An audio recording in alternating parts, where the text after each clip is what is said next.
Don Felipe le desea al filósofo que el aprecio de sus paisanos, que se refleja en el premio, le sirva de estímulo para seguir trabajando y aportando ideas valiosas al conjunto de la sociedad. Todo con la intención de superar esta situación complicada que atravesamos y consolidar en cualquier circunstancia los grandes valores de la democracia.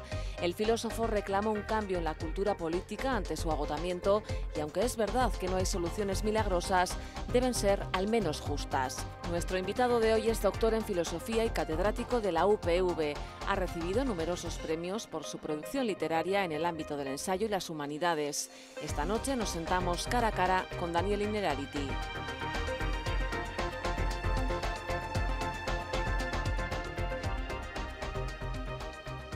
Daniel Innerarity, muy buenas noches. Buenas noches. Gracias por estar con nosotros y enhorabuena, lo primero de todo. Pues muchas gracias. ¿Ha pasado la resaca del premio ya? Todavía no, todavía sigo muy contento, pero también me ha distorsionado un poco el trabajo porque yo tenía otros planes más tranquilos para este final de curso, pero bueno, bienvenido sea, ¿no? ¿Está dormida la sociedad civil que nos ha tocado vivir? Bueno, a veces la sociedad civil, yo diría que más que dormida, a veces es poco sincera consigo misma, porque busca chivos expiatorios, busca echar la culpa a alguien fuera, al sistema político, a la clase política, y a veces yo lo que percibo es una cierta falta de compromiso también para cambiar cosas que están en nuestra mano como consumidores, como votantes o como simples ciudadanos. Pero ¿por qué no reaccionamos? Porque se escucha mucho últimamente esto de quizá las cosas no estén tan mal porque si verdaderamente los datos del paro, por ejemplo, fueran reales, las calles estarían prácticamente llenas de gente. Bueno, probablemente eso tiene que ver con que en la sociedad todavía hay cordura y hay procedimientos de sensatez e incluso de protección, ¿no? que están funcionando, ¿no? Lo que pasa es que esto a la larga no es muy sostenible. Estamos en un proceso de deterioro de la relación social, de la protección social, o mejor dicho, de agravamiento de la desprotección, que yo no le daría una larga vida. Probablemente si esto no tiene una rectificación inmediata en el horizonte cercano, podemos ver cosas muy penosas, ¿no? Porque realmente para mucha gente es insoportable. En Navarra mismo hay un porcentaje altísimo de gente que vive por debajo de los umbrales de la pobreza. Esto no puede ser. ¿A qué cosa se refiere concretamente? ¿De qué estamos hablando? Bueno, me refiero a que la situación de desprotección de las personas, la falta de expectativas de futuro, incluso una cierta falsificación de ciertas esperanzas que se habían inducido en la sociedad, eso lógicamente tiene que terminar dañando el tejido social, ¿no? ¿Qué tiene que pasar para esto cambie? ¿Por qué, por ejemplo, ante los casos de corrupción que estamos escuchando prácticamente a diario, se mueva esto? Bueno, yo creo que se mueve más de lo que parece. Es decir, la impresión que uno tiene cuando ve los medios de comunicación, lee los periódicos, es que todo esto está lleno de corruptos. Y yo suelo decir que hay un engaño de percepción, en la percepción, porque si eso sale a los medios de comunicación, eso significa que hay policías, jueces, periodistas que hacen su trabajo y hay una sociedad civil que no tolera esas cosas con facilidad. Con lo cual, a mí me preocuparía más la corrupción que no se ve que la corrupción que sale a la luz y que tiene su tramitación y que termina con las sentencias de los tribunales, ¿no? Se está desmontando el sistema, se está desmontando también el estado del bienestar tal cual lo hemos conocido en los últimos años en España. ¿Dónde coloca usted a la sociedad media en estos momentos? Bueno, lo que no está funcionando bien es ese ascensor social que permitía hace unos pocos años que cualquier persona trabajando con un cierto esfuerzo, con una cierta continuidad, mejorara el nivel de vida de sus padres. Yo creo que en general hemos vivido siempre mejor que nuestros abuelos, mejor que nuestros padres y con la expectativa de que nuestros hijos vivieran mejor que nosotros. Esa expectativa se ha roto, podría recuperarse, podríamos hacer los cambios oportunos, se ha roto y eso ha generado un desconcierto de que no sabemos cómo educar a personas para otro nivel distinto de bienestar y luego de que hay mucha gente que eso le introduce en un escenario de precariedad muy grave, ¿no? ¿Ha servido de algo el movimiento del 15M o el movimiento de los indignados? Sí, ha servido. Yo creo que ha tenido un efecto puntual muy bueno, que ha sido el tema de las hipotecas y el tema de las preferentes, es decir, sacar a la luz determinados asuntos que eran claramente injustos, y ha tenido un efecto también bueno genérico, luego diría alguna cosa que no es tan buena, que es la utilidad que tienen los movimientos sociales. Los movimientos sociales no tienen que competir con los partidos políticos, son entidades de naturaleza distinta. Lo que los movimientos sociales hacen es poner encima de la mesa, en la agenda política, asuntos que no son suficientemente advertidos por el sistema político o por los cauces políticos tradicionales. Yo creo que eso enriquece muchísimo la democracia. Y en el punto débil yo subrayaría que en cierto sentido cierta parte del 15M y de los movimientos sociales en torno a este movimiento han lanzado un tipo de mensajes que erosionan buena parte de los principios de nuestra democracia representativa. Eso me parece lo más negativo. Ahora, todo lo demás que tiene que ver con una cierta concienciación, una cierta agitación de la agenda política, me parece que ha sido formidable. ¿Qué nivel de erosión, qué nivel de agotamiento tiene la democracia en la que vivimos? No tiene el nivel de agotamiento que a veces en algunos análisis precipitados se hace, como si estuviéramos en la República de Weimar en Alemania, en los preámbulos de un sistema dictatorial o de una eliminación de nuestras libertades. Yo creo que la democracia está mucho más asentada de lo que parece. Y esta inquietud general que hay, este desconcierto, esta incertidumbre que hay en la sociedad, se debe a un agotamiento de un modelo político y a que todavía no hemos conseguido sustituirlo por otro modelo alternativo. Pero no me cabe ninguna duda de que ese modelo alternativo o será democrático o no será. Yo no creo que la democracia esté corriendo un riesgo, está en un proceso de transformación muy profunda, que es una cosa diferente. Ha dicho que para cambiar lo que actualmente conocemos, para recuperar esa cadena en la que los padres quieren lo mejor para sus hijos, esos hijos para los hijos que vendrán, eso se puede recuperar con los cambios oportunos. ¿Qué cambios oportunos? Que se me ha quedado ahí. Hay muchos cambios que hacer. Yo en el discurso del premio subrayé uno de ellos que me parece que es el más cercano, el que me toca más de cerca, aparte de otros que se puedan hacer y sobre los que podríamos hablar mucho, que es la inversión en conocimiento. Invertir en conocimiento, invertir en ciencia, invertir en innovación es la palanca de cambio que tenemos las sociedades avanzadas frente a un modelo que hemos tenido hasta ahora, que ha sido el modelo del ladrillo, el modelo del dinero fácil, el modelo de la falta de formación, que ya se ve que es pan para hoy y hambre para mañana, ¿no? Pero ahora mismo estamos viviendo casi en la política de recortes. Lo diga Europa o no lo diga Europa, la realidad es esa, ¿no? Sí, indudablemente hacía falta un cierto desendeudamiento, hacía falta una transformación de nuestras administraciones, y eso incluía sin duda un cierto recorte. Pero me parece que estamos confundiendo la reforma de las administraciones, que no se está haciendo, en el fondo no se está haciendo, por el recorte. Lo más fácil es recortar, lo más difícil es modificar la naturaleza de nuestras instituciones, de nuestros entramados institucionales. Usted es catedrático en filosofía política. Usted dijo precisamente en el discurso delante de los príncipes que era necesario un cambio en la cultura política ante su agotamiento.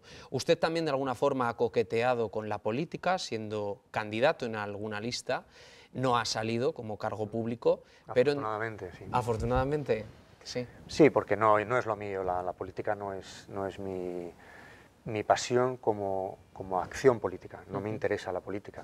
A mí me gusta la reflexión sobre la política. Lo que pasa es que yo soy un ciudadano que, como otros ciudadanos, en el ejercicio de sus convicciones, le parece que tiene que aportar algo a la sociedad en la que vive, y eso se ha materializado en muchas ocasiones en una cierta función de rellenalistas, porque no he tenido no sé si la fortuna o la desgracia de ser elegido, y por tanto no he tenido tampoco ese aspecto que la política tiene y que a veces es poco advertido por nuestros conciudadanos, ¿no? Que de sacrificio, de una cierta dedicación a las cosas comunes, ¿no?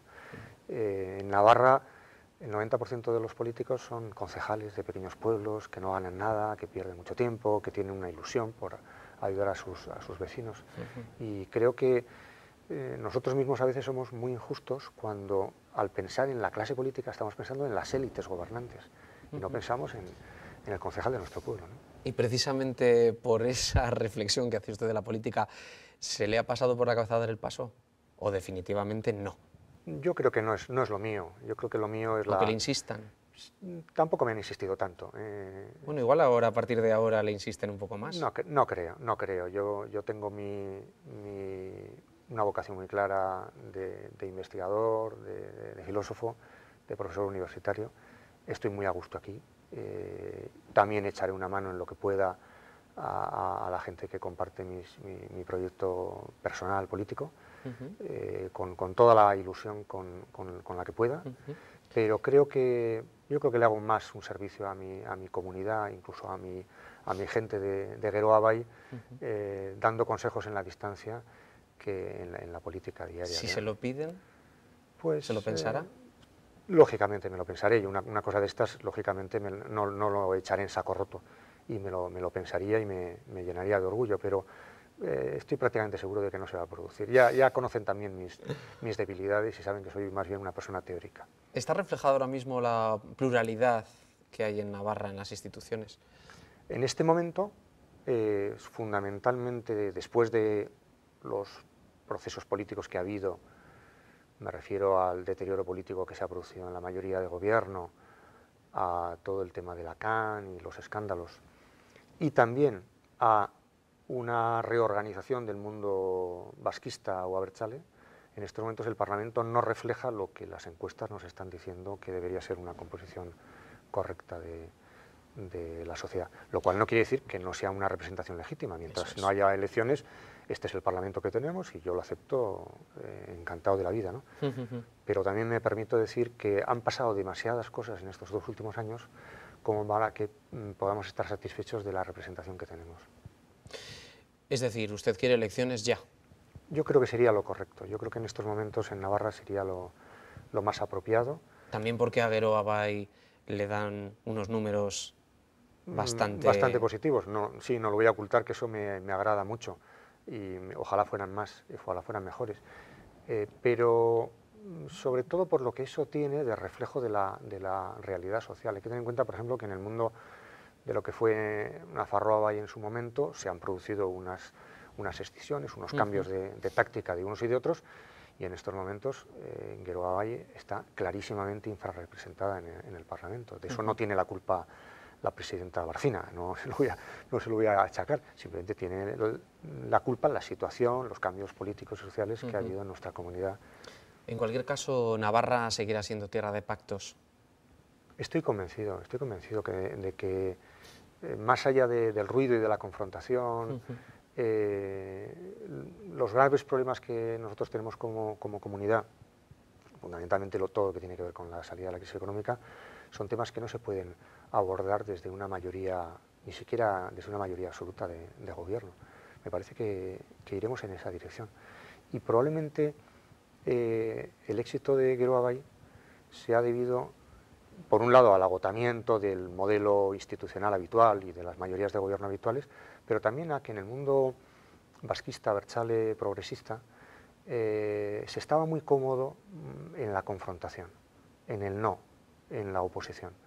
Y yo creo que Geroa Bai lo que ha hecho es un discurso de integración, de apertura a la pluralidad de Navarra, y eso está siendo muy bien entendido, creo, por nuestra sociedad.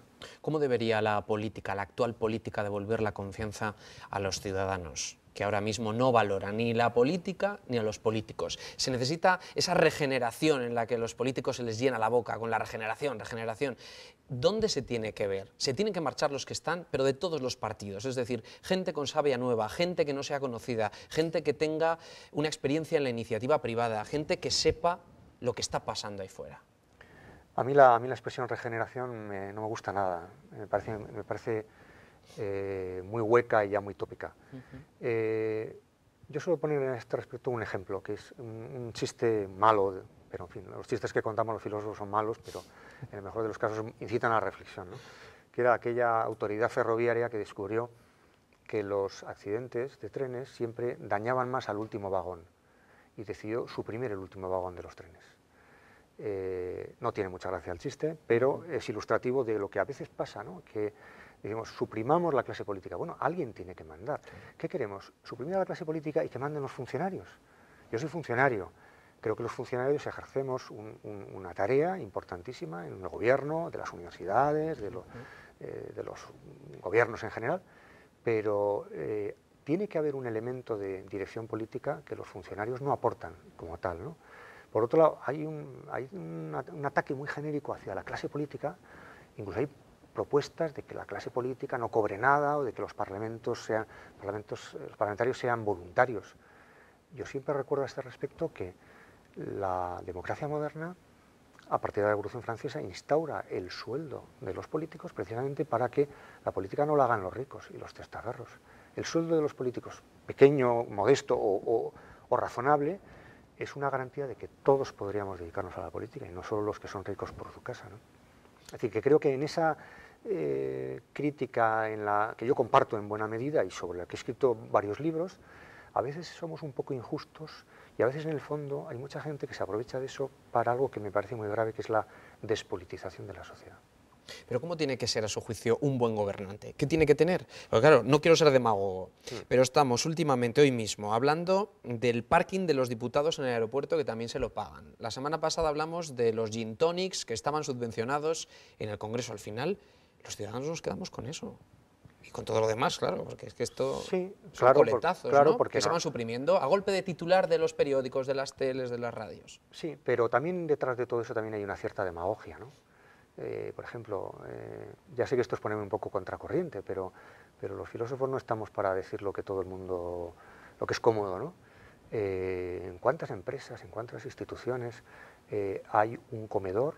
En mi universidad hay un comedor que tiene unos precios muy favorables porque la contrata que se ha hecho gracias al gran número de personas que comemos ahí, pues ha sido muy favorable. Entonces, ojo con, como dice ese viejo dicho, no echar al niño con el agua sucia, ¿no? Vamos a lavar al niño, pero no echemos simplemente el agua. Entonces, yo creo que vamos a echar, probablemente lo de los gin tonics no es razonable, pero el que los parlamentarios tengan un sitio para comer, que tenga un precio de mercado, porque probablemente no sea muy dispar de lo que hay en el mercado, me parece que es razonable, ¿no?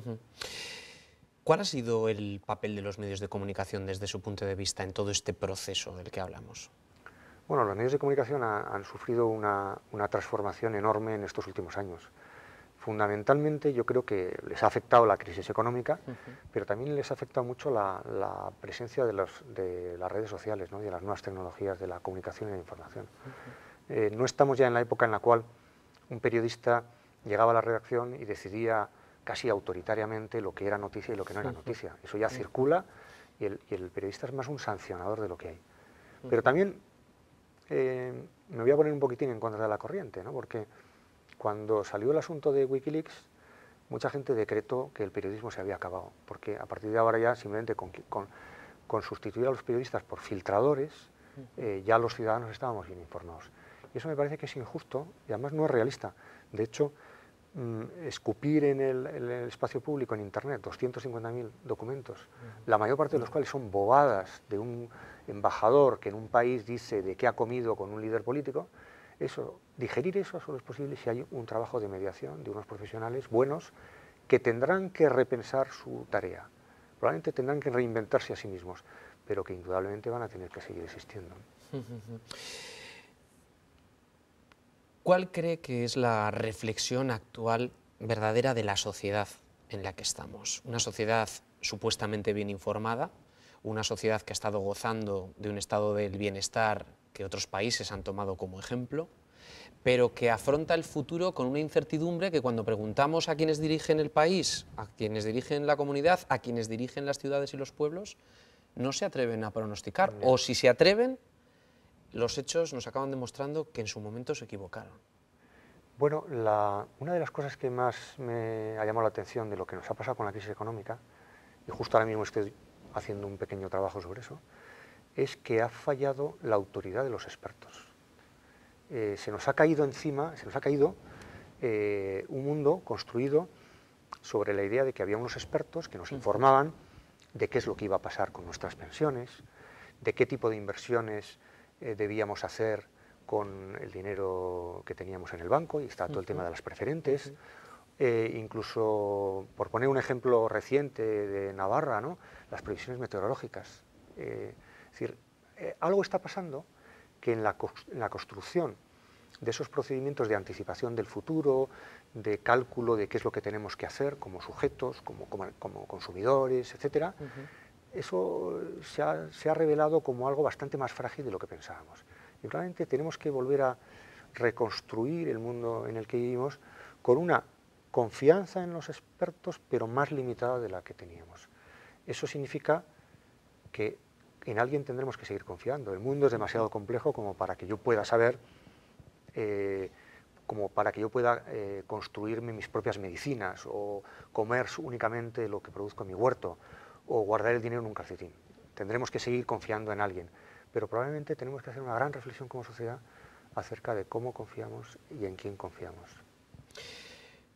¿Cuándo vamos a dejar de hablar de la izquierda, de la derecha, del centro? ¿O de eso no vamos a dejar de hablar Yo creo que nunca.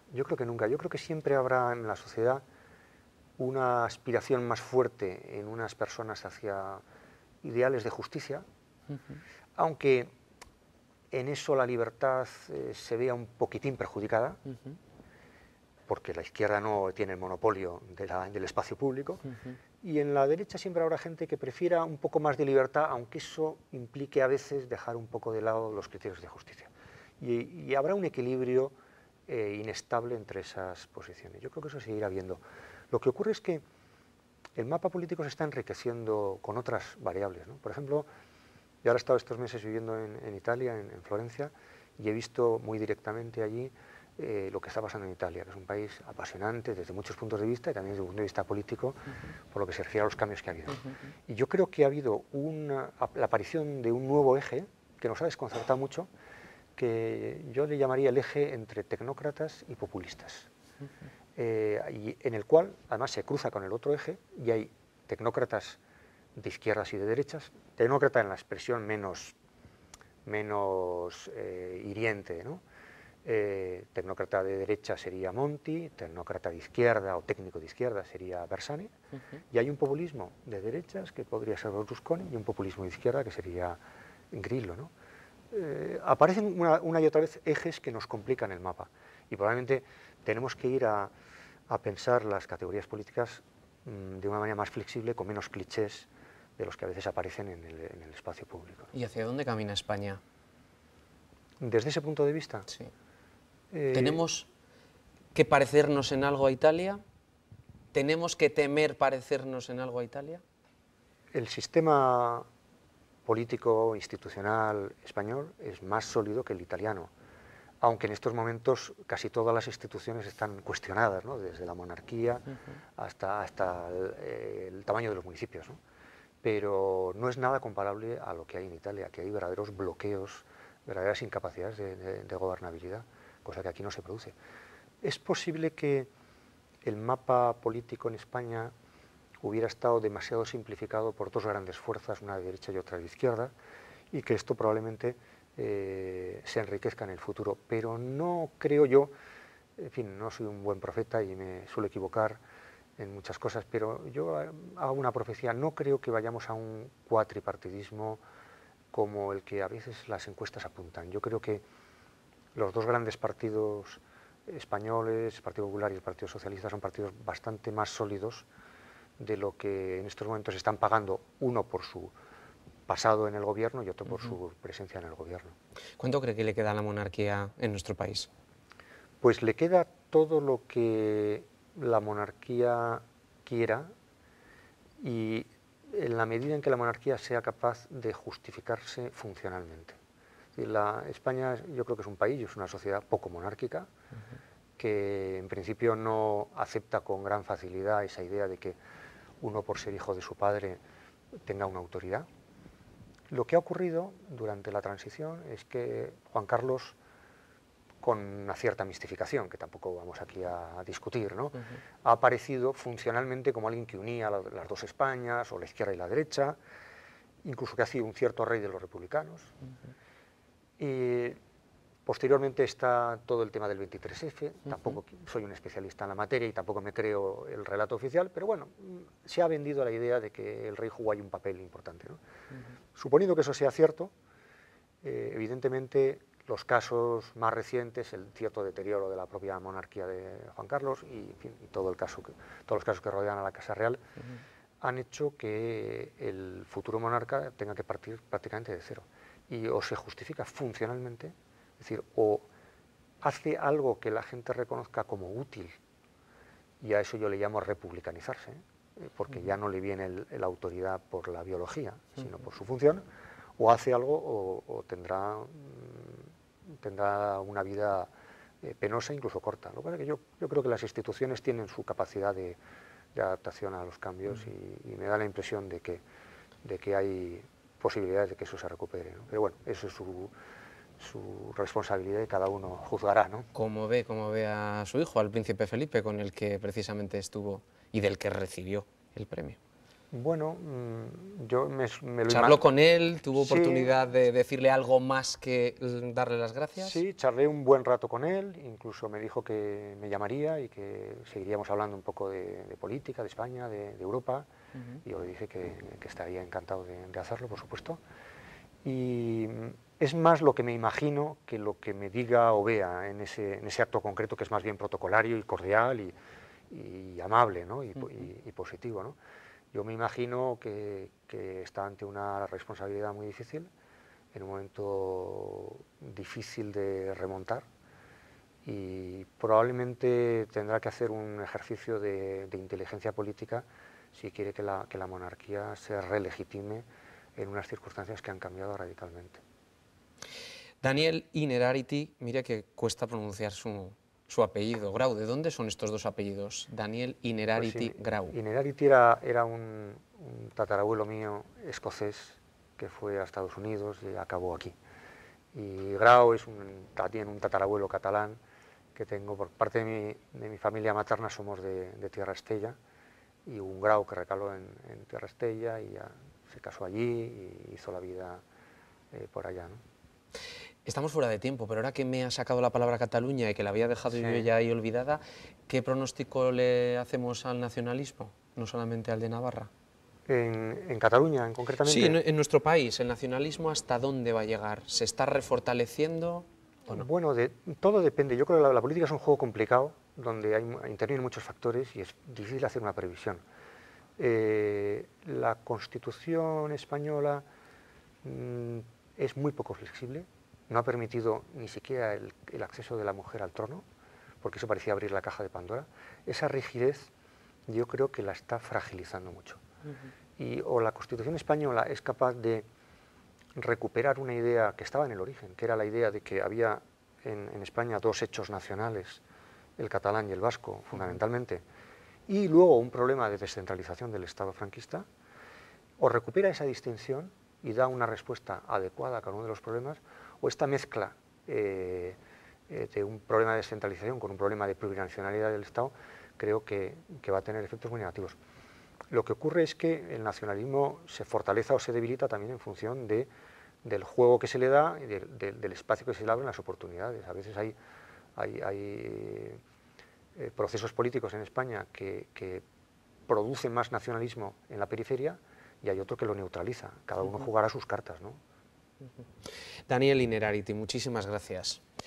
Le tendré que volver a invitar, porque me he quedado por preguntarle todas esas cosas que, hablando de filosofía, de naturaleza, de religión, de ciencia, del más allá, pues se me han quedado en el tintero, así que le tendré que volver a llamar. Pues cuando sea, yo encantado, aquí estamos. Muchísimas gracias. Buenas noches.